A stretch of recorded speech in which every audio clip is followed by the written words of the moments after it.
Yeah, good evening one and all. So today in this session we are going to discuss about important concept from the 10th class mathematics of the unit number 2, that is about sets. So sets కి సంబంధించినటువంటి important concept అండి. So ఖచ్చితంగా మనకి examination point of వ్యూలో either FA అవ్వచ్చు, లేదా submit అవ్వచ్చు, pre public అవ్వచ్చు, లేదా main exam public examination point of view వచ్చి ఖచ్చితంగా ఈ మోడల్ నుంచి అంటే ఇప్పుడు చెప్పబోయే మోడల్ నుంచి ఖచ్చితంగా ఎగ్జామినేషన్ పాయింట్ ఆఫ్ వ్యూలో ఒక 2 మార్క్స్ క్వశ్చన్ కానీ ఒక 1 మార్క్ క్వశ్చన్ కానీ ఎగ్జామినేషన్ పేపర్లో ప్రెజెంట్ అవుతున్నాం. సో అయితే the name of the topic which you're going to discuss is about the roster form. Okay, so what is the topic name? Roster form. You just please look at the spelling ROASTER, roster form. So యాక్చువల్గా ఇది మనకి 10th class mathematics sets యూనిట్లో మనకి ఒక సెట్ని 2 వేస్లో represent చేస్తాం. So జనరల్గా దీని యొక్క ఇంట్రడక్షన్ గురించి చెప్పాలంటే ఇది కొంచెం హెవీ లెందియస్ట్ క్లాస్ అండి, కొంచెం ఓపిక్గా వినండి. జనరల్గా ఒక సెట్ని మనం రిప్రజెంట్ చేయాలంటే 2 వేస్లో రిప్రజెంట్ చేస్తాం. So generally we're having 2 techniques to represent a set. మరి ఆ 2 టెక్నిక్స్ నేమ్స్ ఏంటంటే, the first way we are going to represent a set is called set builder form. So first form మనం ఏమంటామండి? Set builder form. అంటే ఒక set ని మనం build చేసుకుంటూ వెళ్ళాలి. అంటే in the form of statements రూపంలో ఒక సెట్ ని మనం డిఫైన్ చేస్తే దాన్ని సెట్ బిల్డర్ ఫామ్ అంటాం. బిల్డర్ అంటే దాన్ని మనం నిర్మించాలి. ఓకే, సెట్ బిల్డర్, సెట్ ని మనం బిల్డ్ చేసుకుంటూ వెళ్తూ ఒక ఫామ్ ని మనం రప్పించాలి. The first form of representation of the set is called set builder form. And the second form of representation is called roster form. So అది ఇప్పుడు మనం డిస్కస్ చేయబోతున్నాం. So basically will be having 2 techniques in representing the set. The first set is called as the set builder form and second method is called as the roster form. Now we're going to discuss about the roster form. So మనకి examination point of వ్యూలో set builder ఇచ్చి రాస్టర్లోకైనా convert చేయమంటాడు, లేదా roster ఇచ్చి దాన్ని set builder కింద convert చేయమంటాడు. సో ఫస్ట్ మెథడ్ ఏంటంటే నేను రాస్టర్ ఫామ్ సెలెక్ట్ చేసుకున్నాను. ఇది చాలా ఈజీ అండ్ సింపుల్ మెథడ్. అయితే ఇక్కడ తెలుసుకోవాల్సింది ఏంటంటే, రాస్టర్ ఫామ్లోకి మనం రాస్తున్నాం అంటే ఒక సెట్ని, దాని ముందు సెట్ బిల్డర్ ఫామ్లో మనం తెలియాలండి. So first examination point of వ్యూలో ఏదో ఒక కన్వర్షన్ అడుగుతాడు. సెట్ బిల్డర్ ఇచ్చేసి రాస్టర్లోకైనా కన్వర్ట్ చేయమంటాడు, లేదా రాస్టర్ ఇచ్చేసి సెట్ బిల్డర్లోకైనా కన్వర్ట్ చేయమంటారు. అంటే ఇక్కడ మీకు తెలియాల్సింది ఏంటంటే, మరి డిఫరెన్స్ ఎలా ఐడెంటిఫై చేయాలి, సెట్ బిల్డర్ ఎలా స్టార్ట్ చేయాలి, రాస్టర్ ఎలా స్టార్ట్ చేయాలి. సెట్ బిల్డర్ ఫామ్ ఎప్పుడూ కూడా మనకి, మీరు ఇక్కడ అబ్జర్వ్ చేయండి ఒకసారి. మీకు ఎల్లో కలర్లో కొన్ని క్వశ్చన్స్ రాశాను, మీకు బోర్డు మీద కనబడుతున్నాయి కదా క్లారిటీగా. ఇక్కడ మీకు ఎల్లో కలర్లో కొన్ని క్వశ్చన్స్, అంటే దాదాపు ఒక 7 క్వశ్చన్స్ రాశాను. ఈ 7 క్వశ్చన్స్ కూడా మనకి సెట్ బిల్డర్ ఫామ్ లో ఉంటాయి. మీరు అబ్జర్వ్ చేస్తే సెట్ బిల్డర్ ఫామ్ ప్రతిదీ చూడండి, అన్ని ఒకే మోడల్లో ఉన్నాయి. ఎక్స్ తో స్టార్ట్ అవుతున్నాయి, ఎక్స్ పక్కన 2 చుక్కలు ఉన్నాయి, అవునా కదా? ఆ 2 చుక్కల్ని మనం సచ్ దట్ అంటారని చెప్పాం. ఏమంటాం దాన్ని? Such that, SUCH, such, TH that, such that అంటాం. ఓకే, ఈ 2 చుక్కల్ని మనం ఏం చదువుతాం? సచ్ దట్ అని చదవాలి. అంటే దీన్ని బట్టి మీకు ఏమర్థం అవుతుంది? సెట్ బిల్డర్ ఫామ్ అన్నది మనకి ఒక స్టేట్మెంట్ ఫామ్ లో ఉంటుంది. ఎలా స్టార్ట్ అవుతుంది? X such that x is equal to ఏదో ఒక కండిషన్ తో స్టార్ట్ అవుతుంది. ఈ కండిషన్ తో స్టార్ట్ అయినప్పుడు దాన్ని మనం న్యూమరికల్ ఫార్మ్స్ లో కానీ, నెంబర్ ఫార్మ్స్ లో కానీ, లేదా ఆల్ఫాబెటికల్ లెటర్స్ లో కానీ రిప్రజెంట్ చేస్తే అది రాస్టర్ ఫామ్ అవుతుంది. సో ఫస్ట్ తేడా అర్థమైంది కదండి, basic difference. Set builder form ఎప్పుడూ కూడా మనకి స్టేట్మెంట్ ఫామ్ లో ఉంటుంది. ఎక్స్ సచ్ దట్ అనే ఫామ్ తో స్టార్ట్ అవుతుంది. అంటే మీకు గుర్తుపెట్టుకోవాల్సిన టెక్నిక్స్ చెప్తున్నాను. సెట్ బిల్డర్ ఫామ్ ఎప్పుడూ కూడా ఎలా స్టార్ట్ అవుతుంది? మనకి ఒక కండిషన్ తో కానీ, ఒక స్టేట్మెంట్ తో కానీ ఎక్స్ తో స్టార్ట్ అవుతుంది. మ్యాక్సిమం ఎక్స్ సచ్ దట్, ఆ 2 చుక్కల్ని ఏమంటారు? సచ్ దట్ అని అంటారు. అంటే ఇప్పుడు మనకి సెట్ బిల్డర్ ఫామ్ ని ఎలా ఐడెంటిఫై చేస్తాం? మనకి స్టేట్మెంట్ రూపంలో ఉంటుంది. స్టేట్మెంట్ రూపంలో ఉంటూ మనకు ఒక కండిషన్ ఇస్తూ ఎక్స్ సచ్ దట్ అని చెప్పి స్టార్ట్ అవుతుంది. దాన్ని మనం సెట్ బిల్డర్ ఫామ్ అంటాం. దాన్ని మనం ఈక్వివలెంట్ ఎందులోకి మారుస్తున్నాం? రాస్టర్ ఫామ్ లోకి మారుస్తున్నాం. అర్థమైంది కదా ఇంట్రడక్షన్. ఇప్పుడు మనం సమ్స్ చూద్దాం, ఎలా కన్వర్ట్ చేయాలి ఏంటి అని. సో వాడు ఇచ్చిన కండిషన్ బేస్ చేసుకుని ఇక్కడ ఉన్నటువంటి కండిషన్ ఈక్వలెంట్ గా మనం రాస్టర్ ఫామ్ రాస్తాం. రాస్టర్ ఫామ్ ఎలా గుర్తుపెట్టుకోవాలని చెప్పాం? అది either నెంబర్ రూపంలో ఉండొచ్చు, ఫ్రాక్షన్స్ రూపంలో ఉండొచ్చు, లెటర్స్ రూపంలో ఉండొచ్చు, ఆల్ఫాబెటికల్ ఆర్డర్ లో ఉండొచ్చు, ఏదైనా ఉండొచ్చు. బట్ స్టేట్మెంట్స్ రూపంలో ఉండదు. స్టేట్మెంట్స్ రూపంలో ఉంది అంటే సెట్ బిల్డర్ ఫామ్. ఇప్పుడు మనం ఏం చేయబోతున్నాం? సెట్ బిల్డర్ ఫామ్ ని రాస్టర్ ఫామ్ లోకి మారుస్తాం. Got it or not? So set builder form అంతా కూడా ఇక్కడ ఎల్లో కలర్ లో ఉన్న క్వశ్చన్స్, దానికి ఈక్వలెంట్ లో బ్రౌన్ కలర్ చాక్ పీస్ తో రాసినవన్నీ కూడా రాస్టర్ ఫామ్స్ అవుతాయి. సో ఫస్ట్ క్వశ్చన్ మీరు అబ్జర్వ్ చేసి చూడండి, ఇంకా సమ్స్ లోకి వెళ్ళిపోతాం. చాలా ఈజీ కాన్సెప్ట్. సో ఫస్ట్ వాడు ఏం తీసుకుంటున్నాడు? సి అనేది ఒక సెట్ తీసుకున్నాను. సో వాడు ఏదైనా తీసుకోవచ్చు, నేను A B C, వాడు ఏదైనా P అనుకోవచ్చు, Q ఏదైనా అనుకోవచ్చు. ఓకే, సో ఫస్ట్ సి అనే సెట్ తీసుకుని సెట్ బిల్డర్ ఫామ్ ఏమని ఇచ్చాడు స్టేట్మెంట్ చూడండి, ఎక్స్ సచ్ దట్, ఎక్స్ అంటే ఏం చెప్పుకుని ఏదో ఒక ఎలిమెంట్ అవ్వచ్చు, అంటే ఈ సెట్ లో అంటే ఇక్కడ స్టార్టింగ్ దగ్గర నుంచి ఎండింగ్ వరకు వీటిలో ఏదో ఒక ఎలిమెంట్ అవుతుంది x. Okay, so x such that x is equal to ఎలా ఉండాలని చెప్తున్నాడు condition, n square plus 1 format లో ఉండాలి. అంటే n square plus 1 is equal to x కి ఈక్వల్ అవ్వాలి. అండ్ దట్ టు ఇక్కడ ఎన్ అంటున్నాం చూడండి, ఈ ఎన్ ప్లేస్ లో n should always belongs to natural number. ఇక్కడ మనం ఎన్ ప్లేస్ లో 1 ఒకసారి, ఎన్ ప్లేస్ లో 2 ఒకసారి, ఎన్ ప్లేస్ లో 3 ఒకసారి పెట్టుకుంటూ వెళ్ళాలి.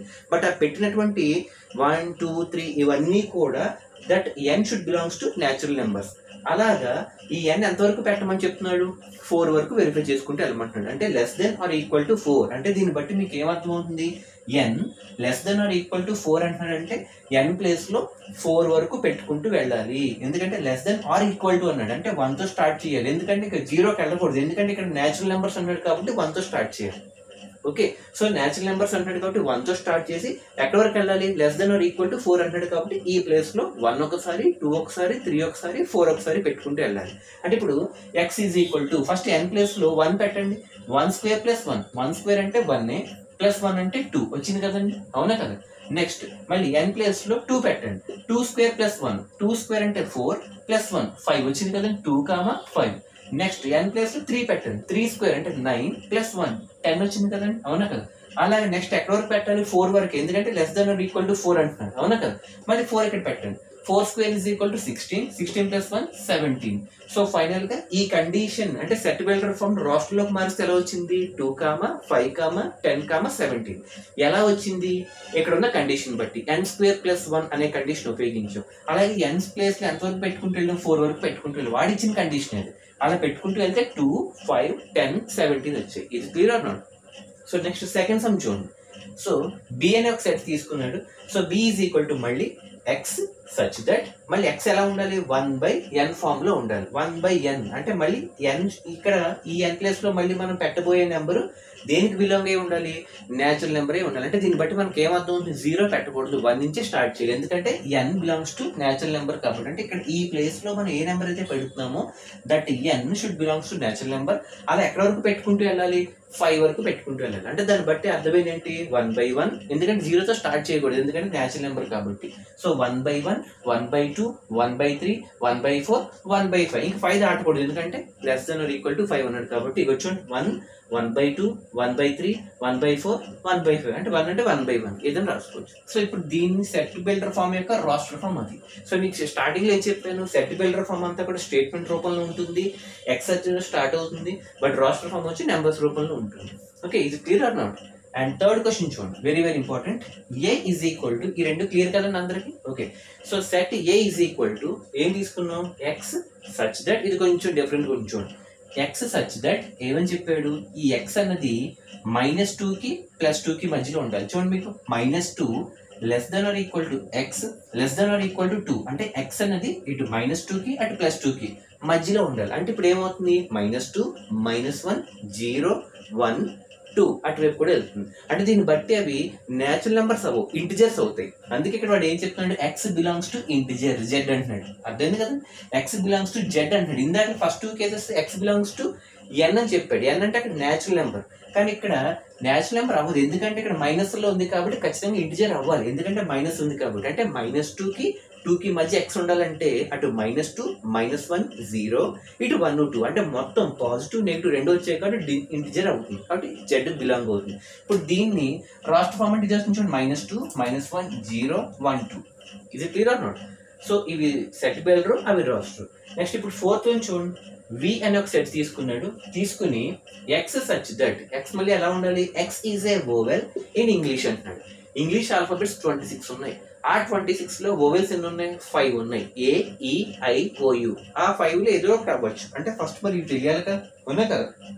ఏ అవ్వచ్చు, ఈ అవ్వచ్చు, ఐ అవ్వచ్చు, ఓ అవ్వచ్చు, యు అవ్వచ్చు. కాబట్టి వి అనే సెట్ తీసుకుంటే ఎక్స్ ఈజ్ ఈక్వల్ టు ఏ అవ్వచ్చు, ఎక్స్ ఈజ్ ఈక్వల్ టు ఈ అవ్వచ్చు, X is equal to I అవ్వచ్చు, ఎక్స్ ఈజ్ ఈక్వల్ టు ఓ అవ్వచ్చు, X is equal to you అవ్వచ్చు. కాబట్టి ఆ 26 ఇంగ్లీష్ ఆల్ఫాబెట్స్ ఏదో ఒక ఓవెల్ కాబట్టి మొత్తం 5 తీసుకోవాలి. A, E, I, O, U belongs to set V. Okay, next ఇంకోటి చూడండి, ఇక్కడ వీటికి రిప్రజెంటేషన్ అయితే ఏముండదు. 5, 6, 7 ఎక్స్ సచ్ దట్ ఏమని చెప్పినట్టు చూడండి, x such that x is an integer x plus 1 is equal to 1 అవ్వాలంటున్నాడు. సో కండిషన్ చూడండి, x such that x is an integer అవ్వాలంటున్నాడు. ఇంటిజర్ అవ్వాలంటే దాని కండిషన్ ఏంటి, నెగిటివ్ లో కూడా వెళ్ళొచ్చు. ఇందాక మీరు చెప్పుకుని చూడండి, -2కి +2 కంటే అటు సైడ్ కూడా వెళ్ళొచ్చు, నెగిటివ్ సైడ్. అలాగే ఇక్కడ వాడు ఏమంటున్నాడు, ఎక్స్ సచ్ దట్ ఎక్స్ ఎలా ఉండాలని చెప్తున్నాడు, ఎక్స్ ఈజ్ అన్ ఇంటిజర్ అయితే X plus 1 is equal to 1 అవ్వాలని చెప్తున్నాడు. ఎక్స్ ఒక ఇంటిజర్ అయితే X plus 1 is equal to 1 అంటే ఎక్స్ ప్లేస్ లో ఏ నెంబర్ పెడితే మీకు 1 వస్తుంది. అంటే ఎక్స్ కి 1 యాడ్ చేస్తే మళ్ళీ 1 రావాలి. అంటే ఎక్స్ ప్లేస్ లో ఎంత పెట్టాలి, అంటే ఎక్స్ ప్లేస్ లో ఎంత పెట్టి దానికి 1 యాడ్ చేస్తే మళ్ళీ 1 వస్తుంది. మీరు అబ్జర్వ్ చేయండి, ఎక్స్ ప్లేస్ లో 1 పెట్టారు అనుకోండి, 1 + 1 2 అయిపోవాలి, కానీ ఇక్కడ ఏమి ఇచ్చాడు 1 రావాలి. లేదా ఎక్స్ ప్లేస్ లో 2 పెట్టి చూడండి, 2 + 1 3 అవ్వాలి, కానీ ఇక్కడ ఏముంది కండిషన్ 1 ఉంది. అంటే మీరు అబ్జర్వ్ చేస్తే లిమిట్ పెరిగిపోతుంది, కానీ ఇక్కడ ఏమో 1 రావాలి. ఇప్పుడు వెనక్కి వచ్చి చూడండి, ఇప్పుడు 0 పెట్టారు అనుకోండి, ఎక్స్ ప్లేస్ లో 0 పెట్టండి, 0 + 1 వచ్చిందా లేదా. ఒకవేళ -1 పెట్టి చూడండి, -1 + 1 మళ్ళీ 0 అయిపోతుంది, కానీ ఇక్కడ 0 అవ్వకూడదు. ఎంత రావాలి, 1 రావాలి. 1 రావాలి అంటే ఎక్స్ ప్లేస్ లో 0నే ఉండాలి. 0 + 1 ఈజ్ ఈక్వల్ టు 1 అవుతుంది. కాబట్టి 0 అనేది ఇంటిజరే కదా, కాబట్టి ఇది ఆన్సర్ అవుతుంది, రోస్టర్ ఫామ్. ఎందుకంటే ఎక్స్ ప్లేస్ లో 0 పెడితేనే మళ్ళీ మీకు 1 వస్తుంది. నెక్స్ట్ వన్ చూడండి, x such that x is an integer, మళ్ళీ ఇంటిజరే అవ్వాలని చెప్తున్నాను. అండ్ ఇంటిజర్ అవ్వాలంటే ఖచ్చితంగా మైనస్ అవ్వచ్చు, ప్లస్ అవ్వచ్చు. ఎక్స్ ఈజ్ అన్ ఇంటిజర్ అయితే మళ్ళీ కండిషన్ ఏంటి, x² - 9 ఈజ్ ఈక్వల్ టు 0 అవ్వాలి. అంటే x² - 9 ఎక్స్ ప్లేస్ లో ఏ నెంబర్ అయితే పెడతామో దాన్ని స్క్వేర్ చేసి దానిలోంచి 9 తీస్తే మళ్ళీ 0 రావాలని చెప్తున్నాడు. 0 రావాలంటే first x² - 9 X is an integer అని చెప్తున్నాడు. ఇంటిజర్ అంటే మీకు ప్లస్ అవ్వచ్చు, మైనస్ అవ్వచ్చు. ఇప్పుడు ఫర్ ఎగ్జాంపుల్ +3 పెట్టారు అనుకోండి, +3 అంటే ఎక్స్ ప్లేస్ లో +3 పెడితే 3² 9 అవునా కదా, అంటే 9 - 9 0 సరిపోయిందా లేదా, అంటే +3 కరెక్టే అవునా కదా. నెక్స్ట్ -3 తీసుకోండి, ఎందుకంటే ఇక్కడ ఇంటిజర్ అంటున్నాడు, న్యాచురల్ నెంబర్ అనట్లా అవునా కదా. న్యాచురల్ నెంబర్ అంటే మళ్ళీ ప్లస్ తీసుకోవాలి, ఇక్కడ ఇంటిజర్ అంటాడు కాబట్టి మైనస్ కూడా పెట్టుకోవచ్చు. ఇప్పుడు మళ్ళీ ఇప్పుడు ఎక్స్ ప్లేస్ లో -3 పెట్టండి, ఇప్పుడు -3² అంటే -3 × -3 +9 అవుతుంది, అంటే 9 - 9 0 అవుతుంది. అంటే దీన్ని బట్టి -3 పెట్టినా 0 అవుతుంది, +3 పెట్టినా కూడా 0 అవుతుంది. అంటే ఈ కండిషన్ అంటే x² - 9 ఈజ్ ఈక్వల్ టు 0 అంటే కండిషన్ ఎప్పుడు అవ్వాలి, -3, +3. ఎందుకు రెండు తీసుకున్నామంటే మైనస్ లో కూడా తీసుకోవచ్చు, ఎందుకంటే ఇంటిజర్ అంటున్నాడు కాబట్టి. అండ్ లాస్ట్ చూడండి, very very important, x such that x is a set of colours of rainbow. రెయిన్బోలో మనకి టోటల్ 7 కలర్స్ ఉంటాయి, ఫిజిక్స్ లో వస్తుంది విత్ GR అవునా కదా. ఆ 7 కలర్స్ లో ఏదో ఒకటి అవ్వచ్చు, VIBGYO. Okay, so this is the introduction that is related to from conversion from set builder to roster form. అర్థమైంది కదండి. రోస్టర్ ఫామ్ అంటే మనం సింపుల్ గా చెప్పాలంటే ఒక నెంబర్ రూపంలో కానీ, న్యూమరికల్ రూపంలో కానీ, ఆల్ఫాబెటికల్ రూపంలో కానీ ఉండొచ్చు. బట్ ఇక్కడ కండిషన్ తగ్గట్టుగా ఆన్సర్ రావాలి. ఇక్కడ కండిషన్ వేరేగా ఉండి అక్కడ ఆన్సర్ వేరేగా రాకూడదు.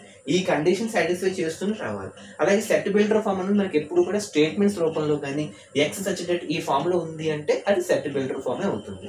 దాన్ని రోస్టర్ ఫామ్ లోకి మార్చమంటున్నాడు. ఇది ఖచ్చితంగా ఎగ్జామినేషన్ పాయింట్ ఆఫ్ వ్యూ అడుగుతుంది. Okay, good evening, have a nice day. In the next class we shall focus on the conversion from roster to set builder.